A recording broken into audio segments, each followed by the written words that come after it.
अंगणवाडी सेविका आणि मदतनीस ताईंसाठी महत्त्वाचे अपडेट आले आहेत. काय अपडेट आहे? व्हिडिओ शेवटपर्यंत पहा. पहिल्यांदा तुम्ही माझं चॅनल बघत असाल तर चॅनलला सबस्क्राईब करून घ्या आणि बेल आयकॉन प्रेस करा.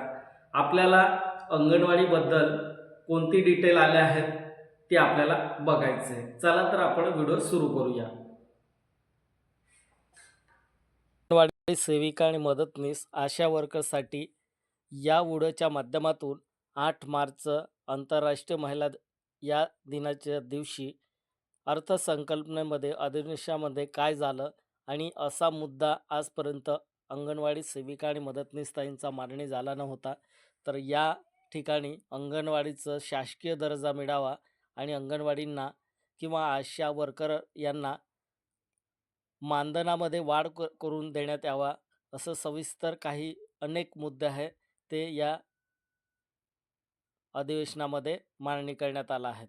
चला तर आपण काय काय मांडणी करण्यात आलं आहेत आणि खरंच अंगणवाडी सेविका आणि मदतनीस आणि आशा वर्कर ताईंना शासकीय दर्जा मिळणार आहे किंवा मानधनामध्ये वाढ होईल, हे सर्व आपल्याला डिटेलमध्ये बघायचं आहे.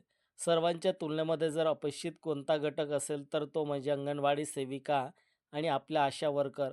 आपल्या देशातला भारत सरकारचे इंटिग्रेटेड चाइल्ड डेव्हलपमेंट स्कीम, ज्याला आपण एकात्मिक बालविकास योजना म्हणतो, या ICDS माध्यमातून आपण जे काही आशा वर्करचे काही काम ठरलेलं आहे, जे काही आपलं अंगणवाडी सेविकांचं काम ठरलेलं आहे आणि तसंच आपल्या महिला व बाल कल्याणच्या विभागाच्या माध्यमातून ज्या काही योजना आपण 8 मार्चला आंतरराष्ट्रीय महिला दिनाच्या निमित्त आज या अर्थसंकल्प अधिवेशनामध्ये माननीय उपसभापतींनी महिला दिनाच्या निमित्ताने औचित्य साधून या ठिकाणी महिलांच्या वेगवेगळ्या प्रश्नावर त्यांचा उपाय करण्यासाठी, त्यावर काहीतरी चांगलं समाधान करण्यासाठी एक प्रस्ताव सादर केलेला आहे. त्या प्रस्तावाचं समर्थन करण्याकरता मी या ठिकाणी उभा आहे आज, असे त्या ठिकाणी म्हटलं आहे. तर आज या प्रस्तावाच्या निमित्तानं आमच्या भगिनी मनीषाताई, चित्राताई वाघ आणि यांनी अतिशय सुंदर अशा पद्धतीने महिलांच्या अनेक व्यथा मांडल्या. दरवर्षी आपण अर्थसंकल्प अधिवेशनाच्या निमित्ताने मार्च महिन्यामध्ये आपलं अधिवेशन असते आणि म्हणून त्या निमित्ताने आपण दरवर्षी अशा पद्धतीचा प्रस्ताव हा सभापतीच्या माध्यमातून या सभागृहामध्ये चर्चेला येतो. पण मला या निमित्ताने हा प्रश्न विचारला आहे की केवळ महिला दिनाच्या औचित्य साधूनच किंवा 9 मार्चला किंवा त्या आठवड्यामध्ये आपण वेगवेगळ्या भाषण करायचं, पण प्रत्यक्षामध्ये महिलांच्या बाबतीमध्ये जे काही कृती आराखडा आपल्याला सरकारच्या वतीने आखायचा आहे, तो नेमकं त्याचे इम्प्लिमेंटेशन होते काय? तशा पद्धतीच्या अनेक प्रकारच्या त्या ठिकाणी कायद्यामध्ये त्यांचं रूपांतर होते का? हा प्रश्न निश्चितपणे या ठिकाणी मला विचारायचा आहे. महिलांची सध्याची जी काही आपली लॉ अँड ऑर्डरची सिच्युएशन आहे की बेपत्ता महिलांच्या बाबतीमध्ये अनेक वेळा आपल्या सभागृहामध्ये चर्चा होते. अंतिम आठवडा प्रस्तावाच्या माध्यमातून सुद्धा अनेक वेळा आपण तशा पद्धतीने आकडे या सभागृहामध्ये मांडतो आणि तो सुद्धा खऱ्या अर्थाने एक चिंतेचा विषय आहे. काल बेपत्तासुद्धा त्यावर चर्चा झाली आणि हजारो महिला बेपत्ता आपल्या राज्यामधून झालेले बेपत्ता आहे, अशा पद्धतीने उत्तर आपल्याला सरकारच्या वतीने मिळालं आणि म्हणून या सर्व बाबतीमध्ये येणाऱ्या काळामध्ये एक चांगली कृती आराखडा त्या ठिकाणी ठेवण्याची गरज आहे. याच्या सोबत सभापती महोदय, मला एक अत्यंत महत्त्वाचा विषय या ठिकाणी उपस्थित करायचा आहे की आपल्या राज्यामध्ये वेगवेगळ्या विभागाच्या माध्यमातून जे काही कर्मचारी आहेत, जे काही अधिकारी आहेत, त्या सर्वांच्या तुलनेमध्ये आणि जे काही सर्व विभागाच्या माध्यमातून जे काही कंत्राटी कर्मचारी आपल्या राज्यामध्ये आहेत, या सर्व कंत्राटी कर्मचाऱ्या तुलनेमध्ये किंवा जे शासकीय सेवेमध्ये असणारे अधिकारी आणि कर्मचारी आहेत, या सर्वांच्या तुलनेमध्ये जर अपेक्षित कोणता घटक असेल तर तो म्हणजे अंगणवाडी सेविका, आपल्या आशा वर्कर. आपल्या देशातल्या भारत सरकारच्या इंटिग्रेटेड चाइल्ड डेव्हलपमेंट स्कीम, ज्याला आपण एकात्मिक बालविकास सेवा योजना म्हणतो, या ICDSच्या माध्यमातून आपण जे काही आशा वर्करचं जे काही काम ठरवले आहे, जे काम आपल्या अंगणवाडी सेविकांचं काम ठरलेलं आहे आणि तसं आपल्या महिला व बाल कल्याणच्या विभागाच्या माध्यमातून या ज्या काही योजना आपण राबवतो, या योजनेमध्ये मोठ्या प्रमाणामध्ये आपल्या अंगणवाडी सेविकांचा मोठा रोल आहे. आणि त्या घरोघरी जाऊन आपल्या गावामध्ये ज्या काही सरकारने दिलेल्या काम आहेत, ते पूर्ण करायचं काम ते सातत्याने करत असतात. आता या ठिकाणी आपल्या राज्यातल्या अंगणवाडी सेवकांची जर स्थिती बघितली तर एकूण राज्यामध्ये आपल्या जवळ-जवळ 1,10,000 ते 1,12,000 अंगणवाडी केंद्र कार्यरत आहे. ज्यापैकी जवळपास ग्रामीण भागामध्ये 85,000 पेक्षा अधिक अंगणवाडी केंद्र आहेत आणि शहरी भागामध्ये जवळपास 25,000 आहेत.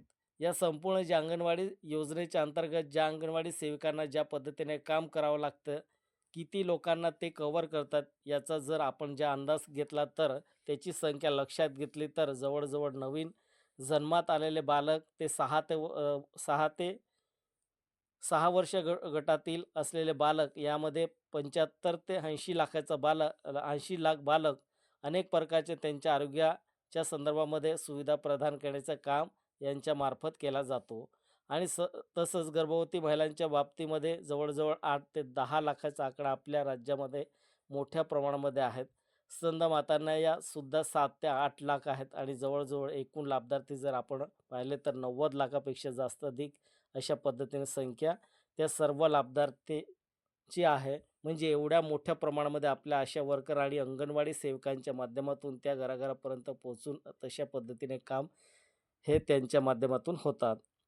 आपल्या राज्यातला प्रत्येक ठिकाणी ज्या काही मान्यताप्राप्त आपल्या सार्वजनिक आरोग्य केंद्र कार्यरत आहेत, त्यांच्यामध्ये माता बाल रोग लसीकरण कार्यक्रम आपण हातामध्ये घेतो. कुटुंब नियोजनाच्या योजना आहेत, साथीच्या रोगाची जनजागृती आहेत, गरोदर महिला व त्या ठिकाणी तपासणी आहे.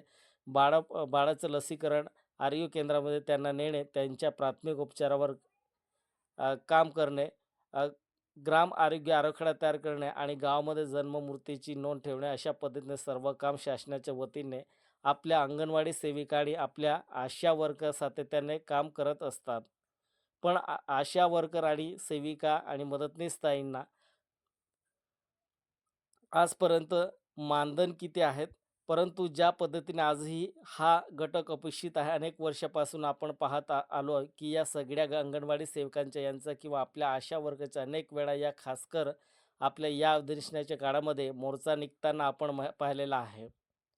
कारण त्यांना जे मानधन मिळते ते अत्यंत कमी आणि म्हणून मी जसं मगाशी म्हटलं, की आपल्या राज्यात इतर जे काही कर्मचारी आहेत, अधिकारी आहेत, त्यांना ज्या पद्धतीने सेवा त्या ठिकाणी शासकीय सेवेचा लाभ मिळतो, तशा पद्धतीचा लाभ यांना मिळत नाही.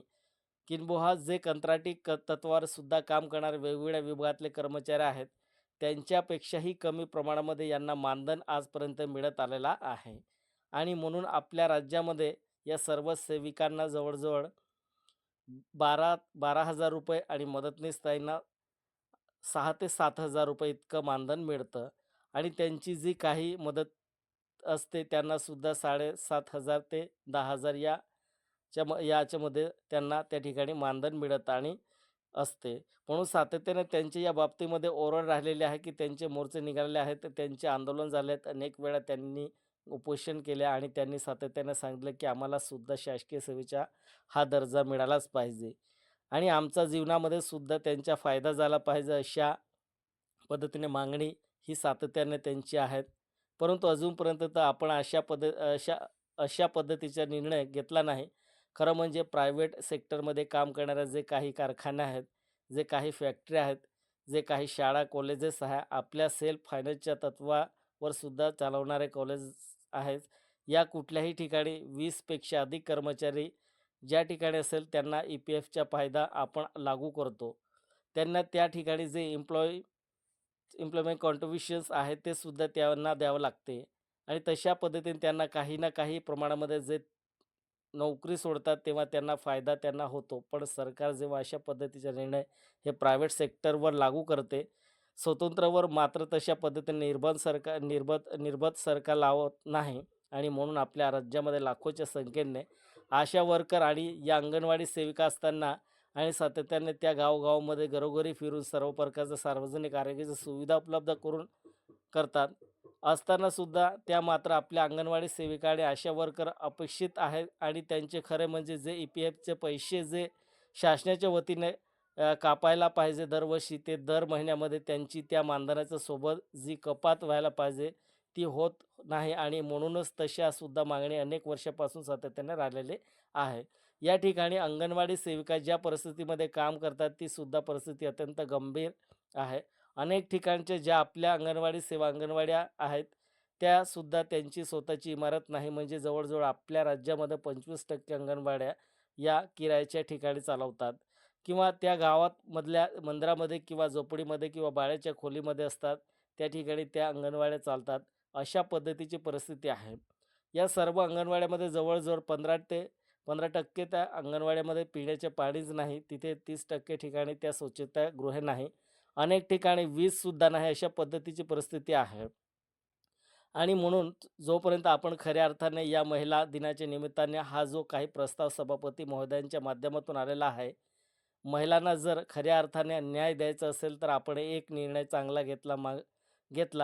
मागण्या काय आहेत आणि काळामध्ये जी आपण लाडकी बहीण योजनेच्या माध्यमातून ज्या निष्कर्ष ठरलेला आहे, त्यांच्या माध्यमातून जे काही ₹1500 देतो, अतिशय आनंदाची गोष्ट आहे.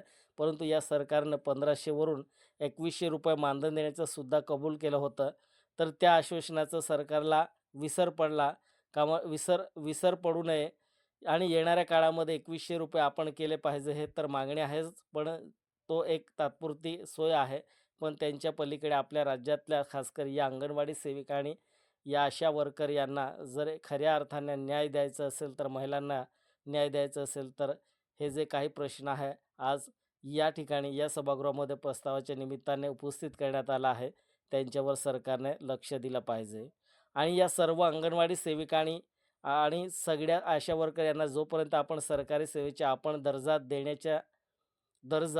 देणार नाही, त्यांना तशा पद्धतीने लाभ देता येणार नाही, तोपर्यंत खऱ्या अर्थाने त्या महिला दिनाचा खऱ्या अर्थाने त्यांचा गौरव होणार नाही.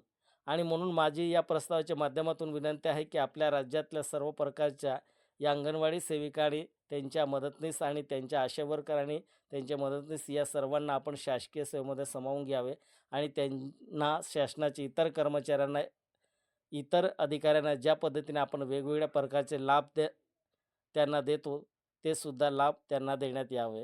ही या निमित्ताने मी या ठिकाणी विनंती करतो, असं या ठिकाणी आर या अधिवेशनामध्ये मुद्दा मांडणी करण्यात आला आहे. पुन्हा एकदा सभापती महोदयांनी या महिला दिनाच्या निमित्तानं हा जो प्रस्ताव सादर केला आहे, बघा जो सभापती महोदयांनी जो प्रस्ताव सादर केला आहे, या प्रस्तावाचे मी समर्थन करतो आणि थांबतो. धन्यवाद. अशाच पद्धतीने सेविका आणि मदतनीस आणि आशा वर्करचं ताईंचं या ठिकाणी 100% काहीतरी या ठिकाणी एक चांगली न्यूज येण्याची शक्यता आहे. कारण जे सभागृहामध्ये कमीत कमी 1-1.5 तास अंगणवाडी सेविका आणि मदतनीस आणि आशा वर्कर या ताईंचं हा मुद्दा या ठिकाणी सर्व चर्चा करण्यात आली आणि व्यवस्थित आणि कोणत्या पद्धतीने काम करतात, कसे काम करतात, किती मानधनावर काम करतात आणि त्यांचं पी-एफ जर कट झालं तर या एवढ्या तुटपुंजे मानधनामध्ये कट झालं तर त्यांना आणखी अडचणीमध्ये येण्याची शक्यता आहे. तर हे जर त्यांना शासकीय सेवेमध्ये सामावून घेतले तर 100% हे अंगणवाडी सेविका, मदतनीस आणि आशा वर्करांना या ठिकाणी 100% न्याय मिळणार आहेत. या पद्धतीने जास्तीत जास्त हा व्हिडिओ जास्तीत जास्त आपल्या ताईंना शेअर करा. सर्व काही चर्चा झाली होती या अधिवेशनामध्ये ते सर्व त्यांना माहीत पडेल. धन्यवाद.